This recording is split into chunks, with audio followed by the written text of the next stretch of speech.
Welcome, everybody, to Mentor Time. If you don't want to be on video, you know what to do. Today, we're going to do something I get questions about all the time, Ron, and I deal with this in the review meetings for the course when we have cohorts.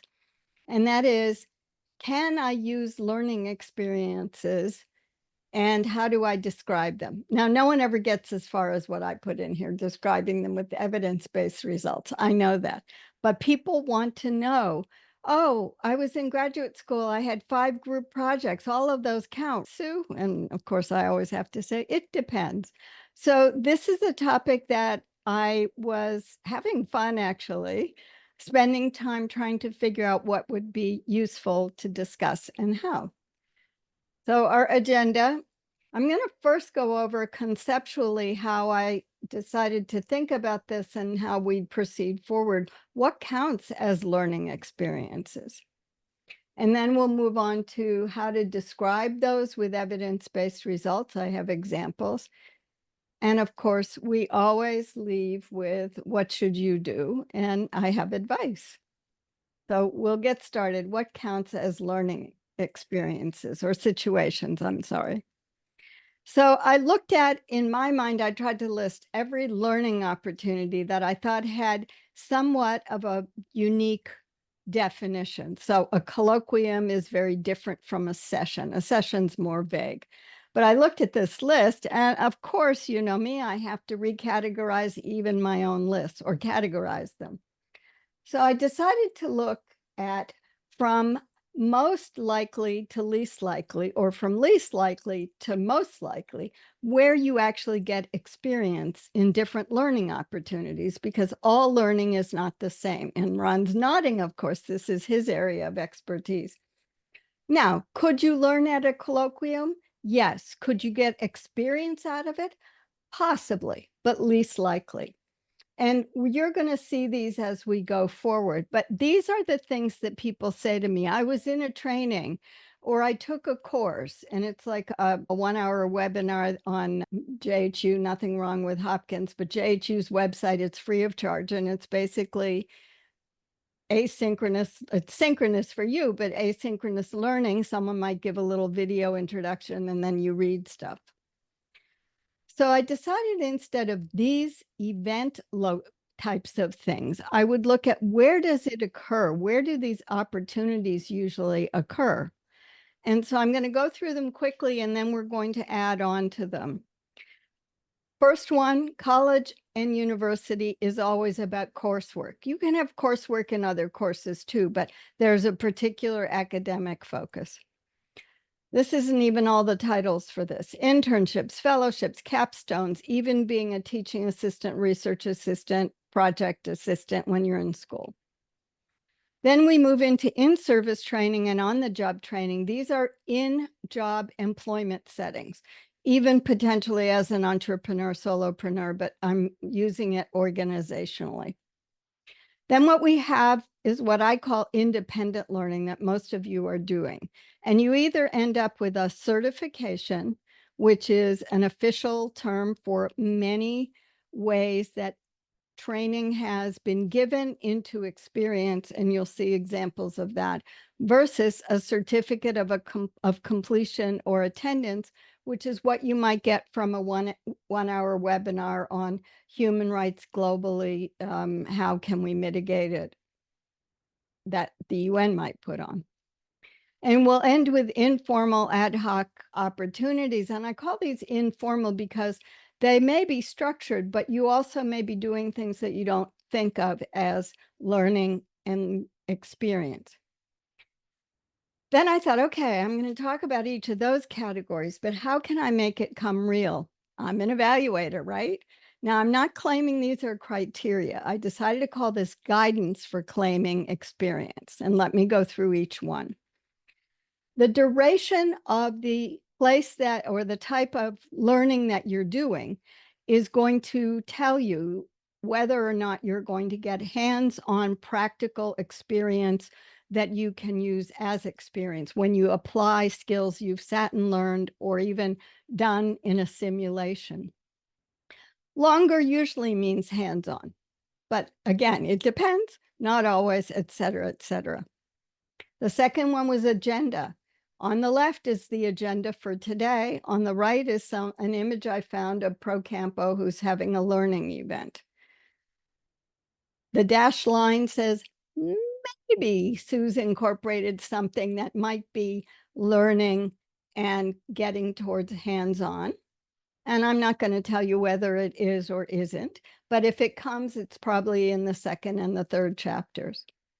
Now, this is my judgment, but when I see learning event agenda, and then I look at the first words in all of this list, I'm seeing lessons learned, panel discussion. Nowhere am I seeing practical exercise, break up into small groups. And these things are 45 minutes long, so I doubt that each one includes a hands-on experience component. But I don't know. I'm just making a judgment from how it's presented. Okay, we're up to number 3, the objectives. Here are 2 objectives. Now, they're very commonly found. I remembered that some of them were in abstracts that I review for different conferences, very commonly found in coursework that we do in university, not found everywhere. So it does usually tell you that there's going to be some practice that you should get out of it. In both of these cases, people were using some kind of data or information to identify things. That's so vague, isn't it? Identify stuff.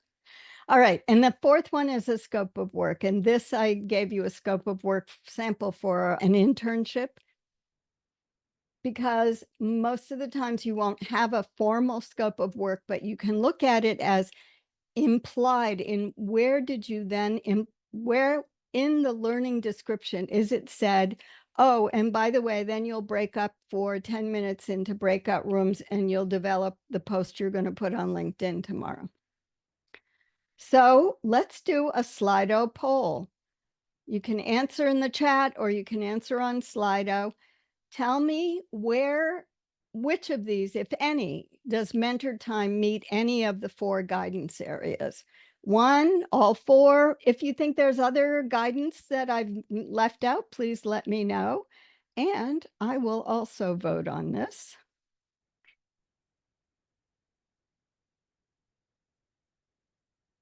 Learning agenda seems to be what people think MentorTime has. One person also voted for learning objectives, and one person voted for other, however that was. I'm going to wait till the end and tell you what I think at that time. All right, so how are we going to describe these results with evidence base?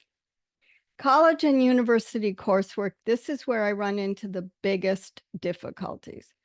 On the left are some of the courses people have been taking in the last year or so in public health school. And one of these, one person had actually done several of these in some experience that he wrote about. He was an evaluation team member. He described what they did, a mixed method midterm eval for the Safe Baby NGO. Do you notice that there's an external component to this? So the way to think about coursework, and most people don't love it when I tell them this is what counts as real work, is are you doing it for an external client, either directly, or you may be doing research or project support work for a faculty member who has a research grant? Then there's an external client and there's someone besides the faculty member who teaches the course giving you a grade on your group project. So hopefully that's clear to people now that most coursework's great. You're learning a lot from it. I know you're crunching numbers in FB and biostats. I know you're doing designs and evaluation plans in program design and evaluation, but you're doing it to satisfy a list of requirements of what needs to be included. And you're having probably a research assistant and a professor grade you on it. You're not getting feedback from the real world. Is there a hard line on this? With Sue, there is, yes, because you have other ways you can count learning and skills acquisition into experience. Internships. Oh, I'm sorry, I didn't go back to this. So I took the 4 guidance and I used a 4 circle scale just to say, where might you find these pieces of information about the learning experience? You always are going to have a long time in college, even if it's a semester break or a summer course that's compressed, it's going to be one of the longer learnings you may go through. You will also have an agenda. It's the syllabus that details what you're supposed to do. It usually includes learning objectives. They don't always include what they're doing as practice or as experience. And the scope of work is what in other places would be what's in the syllabus, where it describes what the student is expected to learn over the semester and what they're supposed to be able to demonstrate. So now in internships and fellowships, this is all 4 circles because this is a place where you are taking what you've learned and applying it in a guided setting: intern, fellow, capstone, teaching assistant, research assistants. You have guidance there. Here's an example of a student who had a research assistant role. She published articles from researching key themes. She presented research results. So now we see that she has evidence of what she did when she was a research assistant. And in this case, she presented it to an organization, not that I think this was I know this was an internship. So this would be research project admin roles. I have to digress a little bit because this is where verbs come up, and this is the first of 2 sets of verbs. These verbs: assist, maintain, support. They're weak, they're vague, they don't help you. This started out, okay, conducted lit reviews, and then it said that supported. Supported in what way? What did you do? So, of course, I'm going to reframe it for her. Contributed to expanding the EDI curriculum on allyship and gender equity by conducting 3 literature reviews, meaning she contributed those that helped expand what they were doing in allyship and gender equity. The next 3 verbs, mostly we hear shadowing. Sometimes we hear observe or see observing or following. I'm just following it's very common in healthcare, especially in medical training, but it is also common in a lot of not necessarily internships, but informal opportunities that students seek out. So someone I worked with in her internship shadowed these vaccination capacities, and she listed all the things she was working in. When I talked to her, it turned out she actually had a lot of direct work that she was doing. We didn't even have to find a verb for it because we knew that she was working on communications, and that meant more efficiency. So she had said she was shadowing, but she was doing actually contributions to the work. In the job setting, these 2 trainings are not equal: in-service training and on-the-job training. Now, you may have a different view of in-service training, but let me tell you, for most people in most companies, in-service training is the training that the company is required to give by federal or state law or for some other reason. For example, there is a federal, I believe it's under, can't remember which cabinet department it's under, that you are required to have yearly sexual harassment training. And they have a course. This is an online course. When I was still working, it was done in person. There's also bias training nowadays that people are doing. It's limited duration. It's usually an hour to satisfy a requirement companies have to satisfy. It may have role plays in it that you are doing, but those are just illustrating for you the concepts, the main concepts the trainer wants you to get, if they are active at all. And here's a person who works at CDC, and these are some of the trainings she wrote down that she had taken. The first 2, and maybe all 3, are required by her agency, and or in the case of the third one, it is required for anybody doing clinical trials research in any way, part of that team.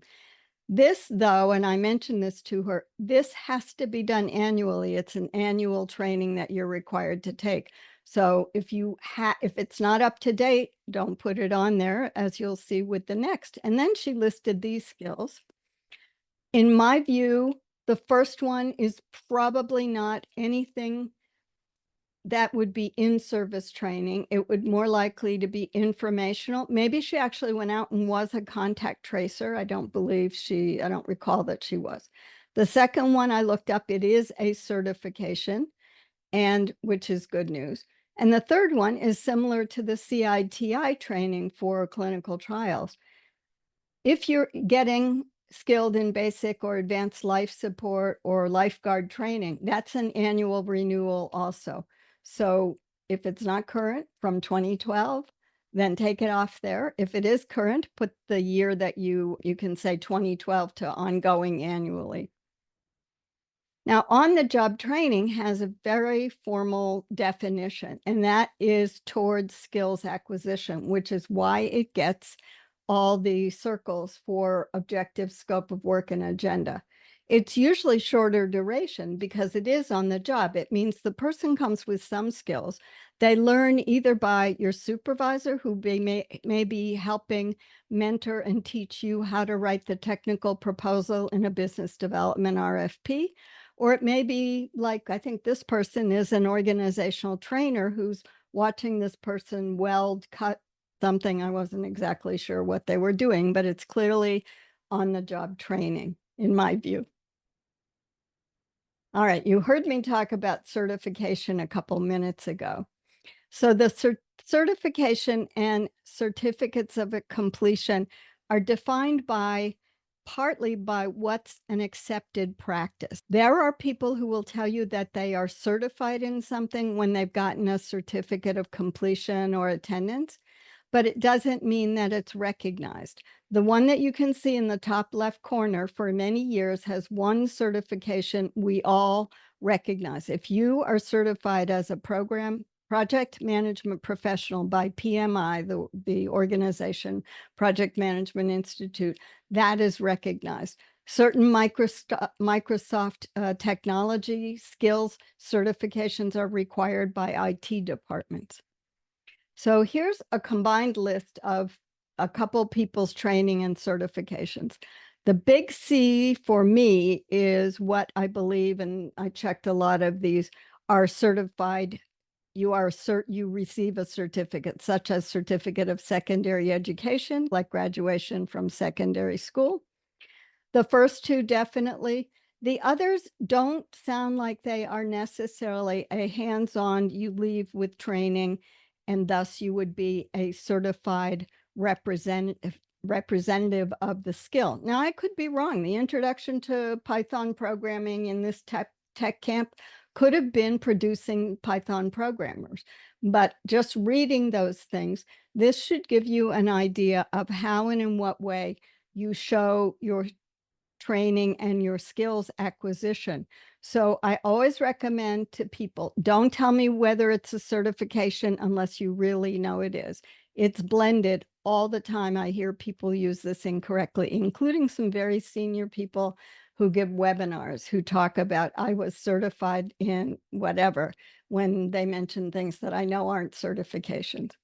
So take it as cranky Sue sometimes, but be aware of how you're talking about it. Lean Six Sigma, probably because Lean Six Sigma is a branded, like the PMP, it is a branded approach. This is probably a certification. And it could be the others have them too, but you need to be clear on them and not just list them as training so that we know if there was a certification that you had some practice experience with you. The last area of informal ad hoc opportunities ranges a variety of things. I'm going to show you a couple. One is during graduate school at one of the public health schools, there's a global health scholars program. Now, the first thing is crossed off because what she did is give information about what the program provides, technical and professional skills. So in some way, it's training. And then I looked at what she's doing. Now, remember, she's also in grad school. But for me, her ability to talk about applying research methodology to publishing these 3 global health perspective articles, and what it's on says there's experience on researching, on writing, on getting things published. And you can see that in this area, I forgot to say that about certifications. In both areas, the light gray circles means it's probably there, but it doesn't specify it very much. So this program I know is a year-long program or longer, the duration. The agenda, there's probably some in there, including this first bullet that she put as experience, which is really what she's getting out of it. But it definitely has a defined scope of work. The second one is someone who became a disaster action team member for Red Cross, ARC. And what she did was write it in such a way that she could talk about what she's done during that time, but also remind people applying the ARC training means ARC has standards to provide support, assistance, information, and this is how I became a volunteer. So in her case, she had training for it that she had to pass and demonstrate then in her work real experience. And that's what I thought was important to be able to help her convey. All right, where does this leave you? Sue, I'm confused. Where am I going from here? As always, I tell you, it's your professional development to listen to what Ron and I recommend or give you advice or examples about. You have to choose. I do want to remind you of what I call the learning to experience continuum. This isn't very elegant, but learning is where you begin to get your skills acquisition. Then you start applying those skills, and then you get experience out of it. So if we talk about experience from skills application, here's various topic areas or things you all have learned that we can claim.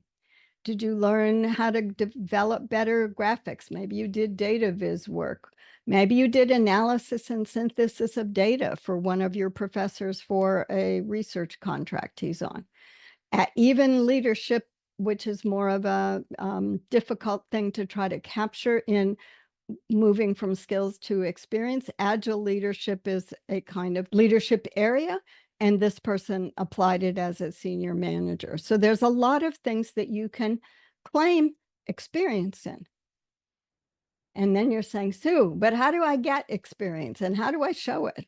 All right, we've already talked a little bit about volunteering, and many of you are already doing that. There are short-term contracts to try to use a new skill. I know they tend to cluster more in the technology and data world. I see a lot of those. But similar to internships, there are contracts where people need a short amount of time and assistance to get a task done in a project, for example. Use your new skills area to look for groups and webinars. So you can not only learn about opportunities, but you know me, use the chat box to engage, see and be seen, and get some more contacts in that new skills area. Is that going to give you experience directly?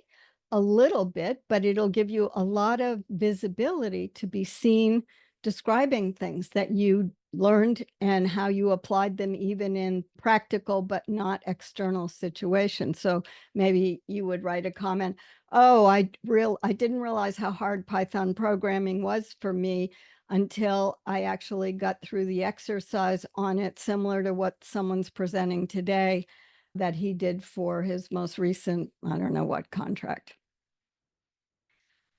You can apply your skills to your own professional career. Do you have data analysis to do? Do you need more graphics in things you're writing? Do you need more of a better approach to writing?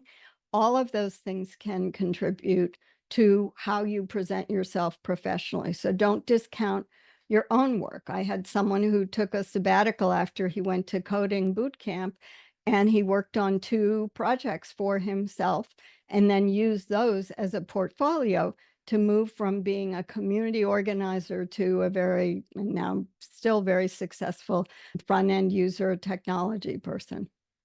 That's not his title, but that's how I called it. All right.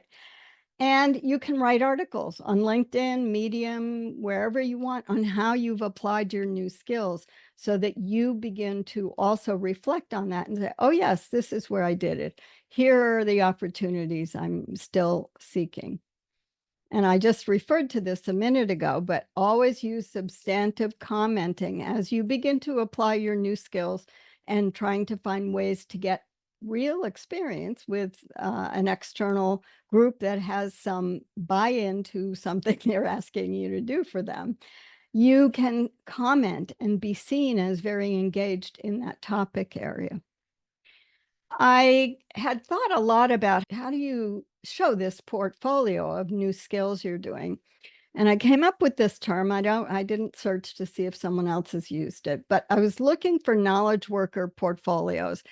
The only portfolios that come up online are for creative people, the creatives, and they're showing their artwork, or they're showing their photography, and they're showing themselves in different kinds of headshots. Knowledge workers, what do we have? This better than me. What we write and what we say helps show what we've done. So I quickly used a smart art honeycomb approach. I made it more misshapen. You could easily use a visual representation, and there's now not just websites. Canva has a Canva sites. They want you to make sites with them. Google Sites was unveiled, I think, 2 years ago. You can easily make, Sue says easily, and she should have done it. I haven't done it yet. Make a Google site there if you want to have one. It's similar to what now doesn't exist any longer, but About Me and the visual CV of about 10 years ago, where you could put pictures of yourself and put some blocks of text. Photo, short bio, what job title you want to focus on, and then products. Products meaning what kinds of results can you demonstrate and show there is what I would say. But I told you when I started, this is my thinking. And when I use it with people, I've been talking about it a lot. I thought, oh, this is a good chance to talk about it. And I'm not going to I have no references today because most of this is from all my experience talking to people who want to apply training as experience. So I welcome Ron if you'll make some comments, and then we'll open it up to others. Yeah, this is a subject that's near and dear, and it's one that I complain about, but only because I agree with you. There's an awful lot of what's called training, which is really attending. And so you might have a few activities and the like. And so for me, that gets discounted pretty fast by me. However, it comes back, you did say something about whether there's an end user. And the question was one is the end user, and second is the level of supervision. And so if you're being closely supervised, which is in a training setting, you're often closely supervised. And so the opportunity to make errors and all the rest of it are reduced. However, this gets down to things like on-job training, where somebody is actually acquiring some skills and the result is a real world product. And so that's an on-job thing where you could probably claim, depending once again on how much was actually done by the performer and how much the supervisor is saying, oh, now take the string on the left side and turn it over, like how close the supervision is and how close the instruction is. And often my experience in the military side is that, say, on-job training is really quite a comprehensive thing, and it has long duration with very clear objectives, and it actually has real world impact because you're in a real workplace and technically you're given challenges to do, and then off you go to do it.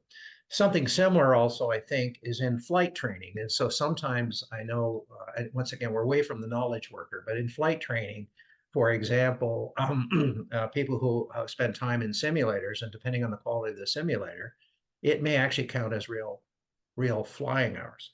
And so these are the kind of the fuzzy areas. And so getting back into closer to the knowledge work, use that kind of thinking around it, saying, so who is the real user of the output that I created?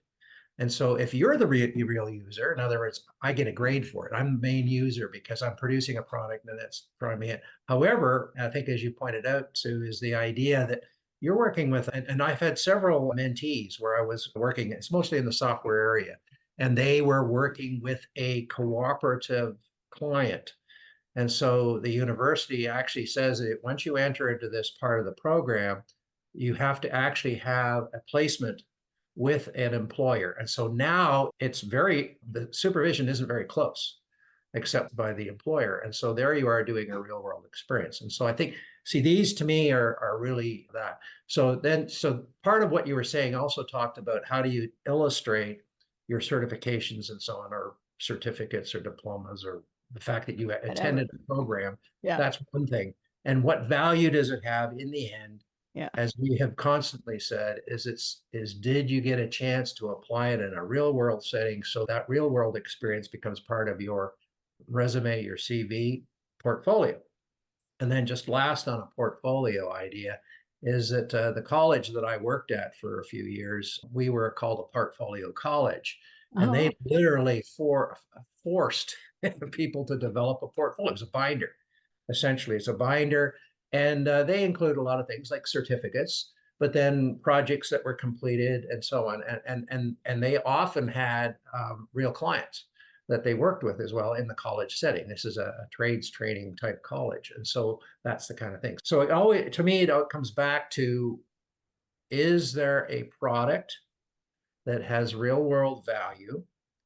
And is it big enough, I guess?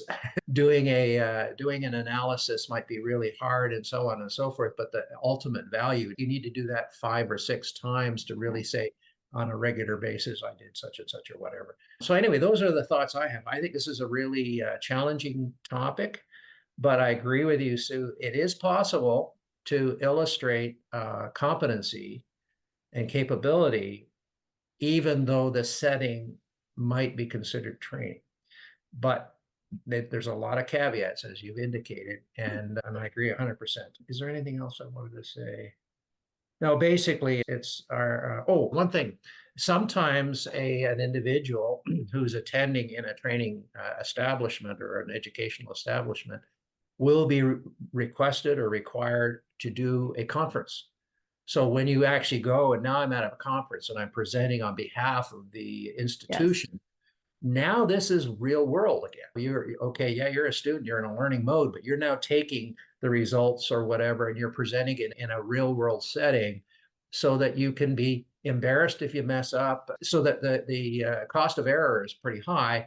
And so that's real world. And so that might be another case. So in the knowledge work area, that is a place where someone, and in fact, I had one of my mentees in Europe. This is something that she encountered. Here she was in a situation, and she found herself actually doing a major presentation on behalf of the institution. And that to me is work, and it's experience that's worth taking credit for. I hope that's useful. Yeah, that's great. Before we go on, I'll just tell you my view of MentorTime. People were very generous, thinking that I had, one person said learning objectives, and one person, I can't remember what the other 2 of you said. I tell you at the beginning why it's important and where I think we're going, and I think the agenda helps demonstrate some of that.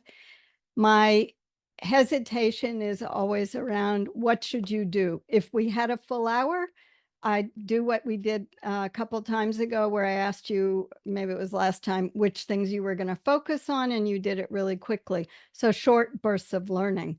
But does that make you an expert in the changing nature of work? Luckily, you didn't need to have that expertise on your resume, probably. So for me, this is much more of a talking head, a time for you to come, and not that you're not paying attention. You all are sitting, hearing, reflecting. You're not having to be actively engaged in a hands-on of some kind activity, but I know many of you use this information, and some of you, if you're not here today, you do watch these in replay. So I'm going to open it up for anybody else on the call. If you want to unmute and make any comments, we'd love to hear them.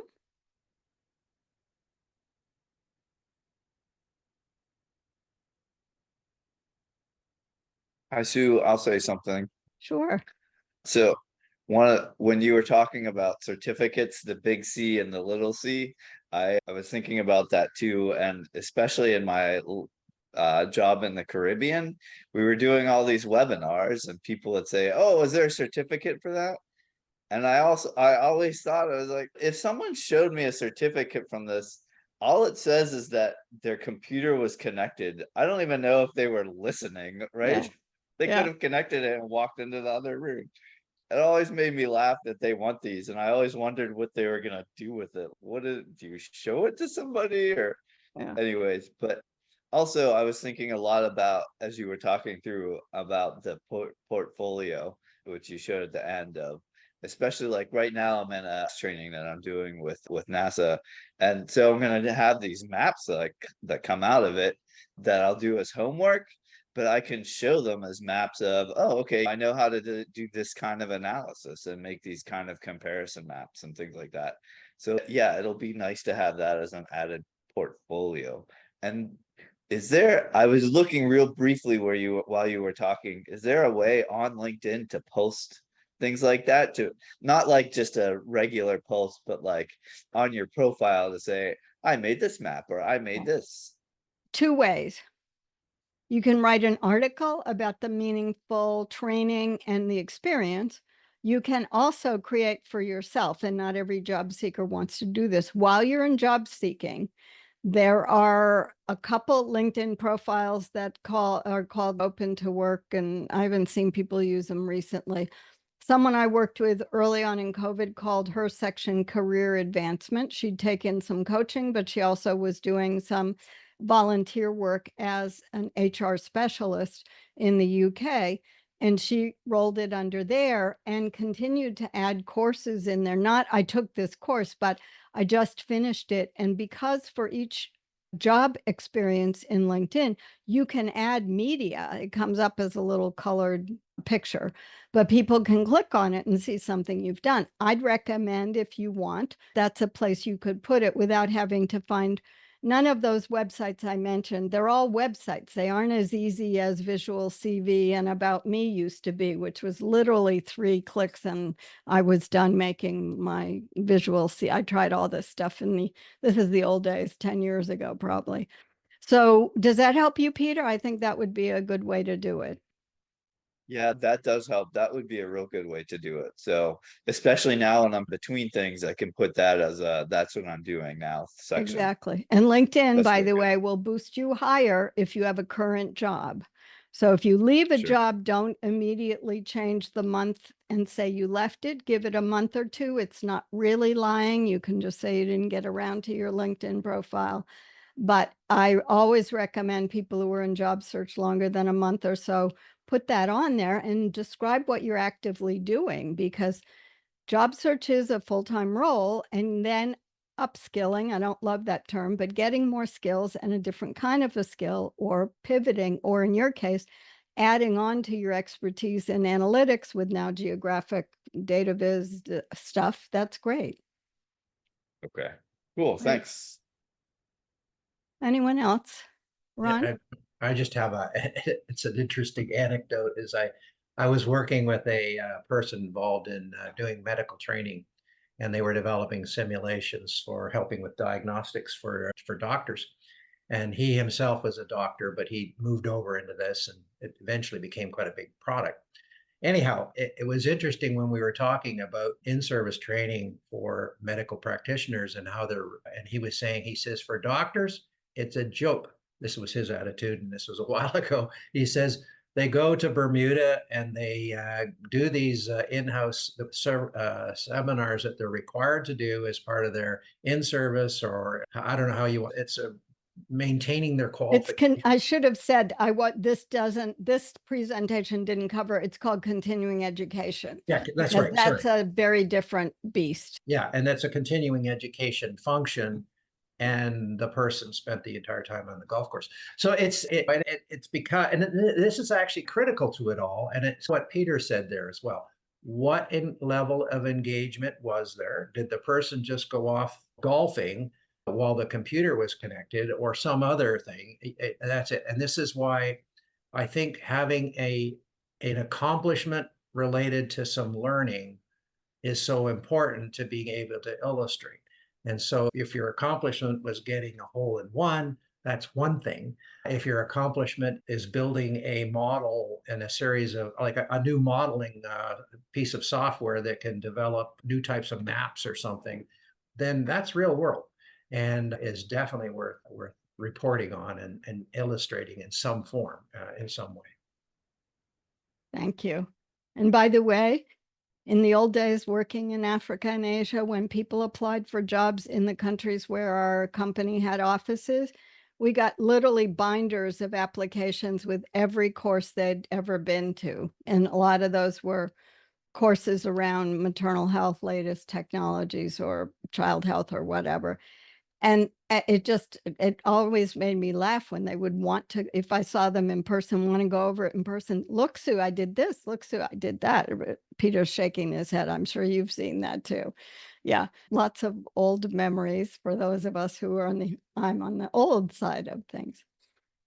All right, thanks for a great discussion. If you have any more ideas on areas I've forgotten or could amplify in here, that would be great, because we will be probably revisiting this topic a year from now, as we need to do with many of them.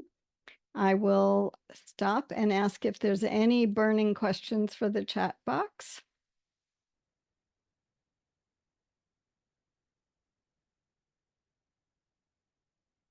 All right, then I'm going to ask Ron if you'll close the meeting, and you will get an email about July meetings. They won't start before mid-July. Thanks everyone for being present today and contributing in the way you were able to. So thank you very much. I appreciate the questions that we get and a chance to discuss these things. So once again, Sue, a great topic. Thank you. I think it's really important for individuals to really deal with this subject well, so that you don't come across a bit foolish. I'm going to say it that way, because when the person reads the CV and so on, they want to see something that's actually provable and so on. So thanks again, and we'll see you in the future once this schedule is sorted out. Thanks very much.